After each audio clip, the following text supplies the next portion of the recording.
उंगली देते ही चंदा चोरों ने तो पूरा हाथीज पकड़ लिया और एक बड़े झाड़ के साए में बैठकर पौसेर गोश्त की खातिर कई बकरों को हलाल भी कर दिया। मगर अब तक तो ये चंदा चोरा बकरों के इस गोश्त को हजम भी ना कर सके और इनके लिए ये गोश्त अब हलक की हड्डी के वैसा बन चुका है, क्योंकि इन चंदा चोरों ने पैलेस्टीन गाजा के शहीद लोगों और उनकी लाशों पर अब तक करोड़ों रुपए की रकम को जमा कर चुके हैं और आवाम को हथेली में चांद दिखाकर गाजा पैलेस्टीन जाने का ड्रामा रचाते हुए अल्लाह और रसूल के नाम की दोहाई देकर रमज़ान करीम जैसे मुबारक व बाबरकत वाले महीने में इमोशनल वीडियोस बनाकर अंधाधुंध नोटा भी कमा लिए,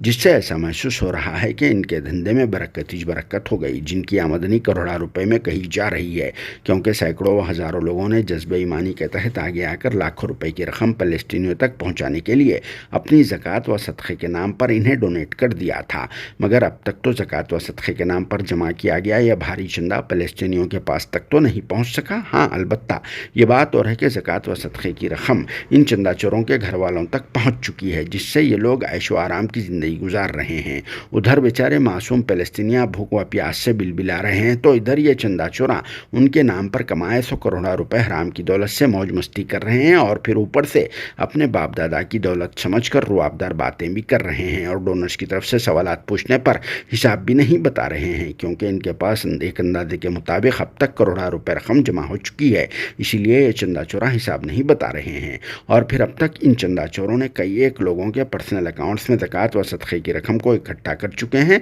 और जैसे ही माहौल गर्म हो गया और फिर डोनर्स में शौर भी पैदा हो गया, तब ये चंदा चोरा मार्केट से गायब भी हो गए, जिनकी सरगर्मियों पर अब पुलिस के अहदेदारों की तरफ से खास नज़र रखी जा रही है, क्योंकि पहले से ही ये चंदा चोरा बहुत ही ज़्यादा बदनाम हो चुके हैं, जो अब तक कई बार जेल भी जा चुके हैं और कई बार इन पर पीडी एक्ट भी लगाया जा चुका है। मगर फिर भी इनकी गैरत नहीं जागी, जो एक लीडर की वजह से एंट्री लेकर इन सब कामों को अंजाम दे रहे हैं, क्योंकि एक लीडर साहब ने अपने पर्सनल बेनिफिट के लिए इन चंदा चोरों को आसरा दिलाया था, जिसका इन लोगों ने पूरा फ़ायदा उठाते हुए नोटा ही नोटा बना लिए, जिसकी वजह से सबका नाम भी मुतासिर हो रहा है। अगर सच में ये चंदा चोरा ईमानदार और नेक होते तो हिसाब बता देते थे, डोनर से मुँह छुपाते नहीं फिरते थे। और इस बात से तो हमारे मुल्क भारत के सभी लोग बहुत ही अच्छी तरह से वाकिफ़ हो चुके हैं कि निज़ामों के शहर हैदराबाद से ताल्लुक़ रखने वाले इन चंदा चोरों ने इस तरह से हिंदुस्तान की तारीख में पहली बार फ़लस्तीनियों की लाशों पर करोड़ों रुपए रकम कमाकर बहुत बड़ा कांड कर दिया। शायद अब तक किसी और ने इनके वैसा काम नहीं किया होगा, क्योंकि ये चंदा चोरों को सैकड़ों लोगों ने 10, 20, 30 और 40 लाख रुपए तक डोनेट किए थे,